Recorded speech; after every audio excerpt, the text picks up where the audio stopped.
Hi, I wanted to come on here today. I want to talk about the energy system of the conscious and the subconscious mind and how they operate for twin flames.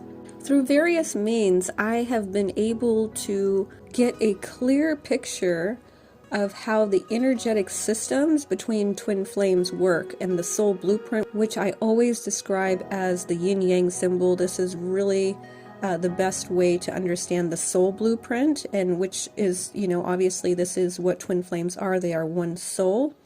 And so that's really good.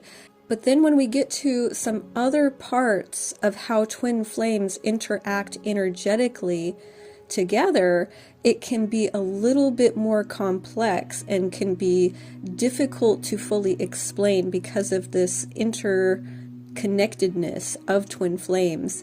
This is why I have left this one for later on, because this part of it is a bit more complex. When we start talking about the conscious mind and the subconscious mind and how they interact as twin flames, this is where it's a little bit of a paradox here and can be difficult to fully comprehend, but I will do my best to explain this here for you today. Now, in previous videos, I have discussed that the masculine is the subconscious and the feminine is the conscious part of the systems. However, what we have to understand here, which I've also spoken about, is how they have a system of giving and receiving. So it's always connected and they're always playing off of each other. So essentially we have both conscious and subconscious at work in both the masculine and the feminine. But there is specific roles that each is playing as well. Obviously we have very polar opposite energies at work here at all times as well. However, they are always complementary and they are always working together as well. Now, normally we would think of the feminine as being the subconscious, which is also going to be represented by the moon, and the masculine would be represented as the conscious or logical part of the mind and the sun energy.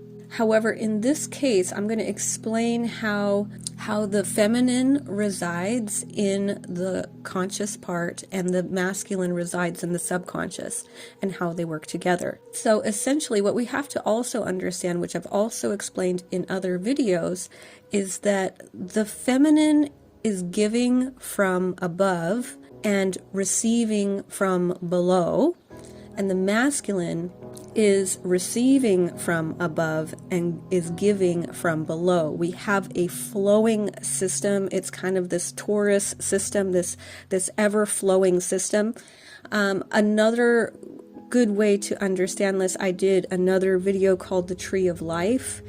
And this is also similar to that system that I'm talking about here. This also would be very comparable. This is why I really like the tree analogy here for twin flames and how they are working together.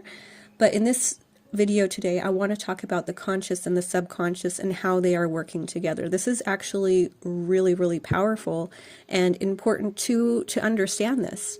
So like I just said, the feminine is giving from above within the conscious part of the mind and is giving that down into the subconscious, and then that's where the masculine has its power, you could say. That's where it is giving. That's where the power is where it gives. So wherever it's giving is where its power is. And the feminine is giving down into the subconscious mind, giving from that part. So the feminine gives and it drops down into the subconscious mind. The masculine is giving from below in the subconscious, and it comes back up to the feminine within this flowing system. Now again, like I said before, both masculine and feminine are operating from both conscious and subconscious within each individual as well. But as far as their dominant function as the polar energy that they are, these polar opposite energies, this is where they're stronger. So the feminine consciously will program into the subconscious And the masculine energy is what will physically bring it into the physical. Like I always say, the masculine is that physical leader. They are the ones that should be leading physically. They have a harder job of physically pulling this connection into the 3D. But that's their role. Their role is to do that. Again, like I spoke about in that Tree of Life video, I speak about the masculine being the roots down in the ground, which is, although we don't see it, it is a very powerful function of the tree. We know that a tree without strong roots will be a weak tree. It will probably not survive very long. It's this action that is deep down under the surface, you could say. And sort of that's what the masculine's function is. And the feminine's function in the conscious mind is to consciously be programming in the information that they want the masculine to physically bring in. So in this case, it would be union. If we're wanting the masculine to bring in physical union, we need to program that deep within the subconscious mind. Also, this is also for your own self as well as the feminine. So, as far as manifesting, we know that we have to program within that subconscious mind. So we are programming for ourself as well. So we program in our higher self. We program in all of the attributes that we want to embody, the person that we want to become. But this also is relevant to the masculine. So this is relevant for them as well. So we have to be choosing the version of them that we wish to have present itself, for them to basically bring in, for them to embody that. And this is how they are working together. So it's actually the feminine who is operating from that conscious part of the mind to program into the subconscious, which is the powerhouse of the masculine to bring it in physically. So this is where it gets really complex, like I said. So even though the feminine is doing the conscious part, it's actually, because it's feeding it into the subconscious, that's actually where their power is. That's the part that we work with, right? That's the subconscious. And then the masculines actually will physically bring it in from the subconscious into the conscious. So this is this ever-flowing system and how they work together.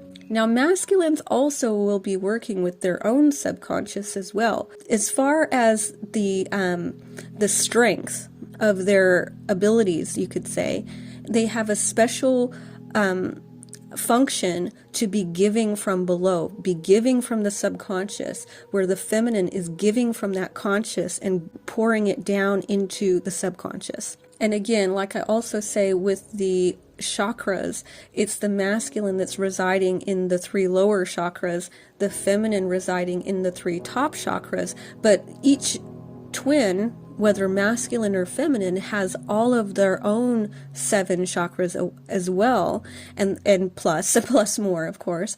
And then they are also connected, and so they are flowing as well. Their energy systems are flowing and working together.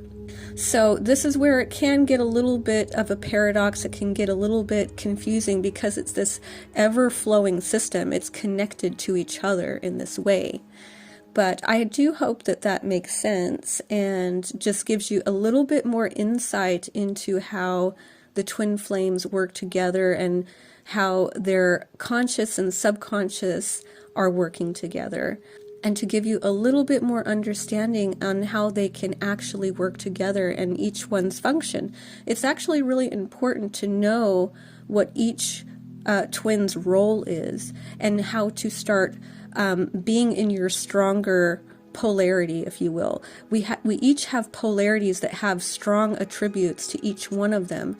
And so if we start using what we're strongest in, then we can start working more in harmony with each other rather than trying to do what the other one does, which is going to be a failure, and start getting into the original design of how we are meant to be working together in harmony. But anyway, I am going to go ahead and finish off here for today. I am sending you so much love. I thank you very much for listening, and I will talk to you later. Bye.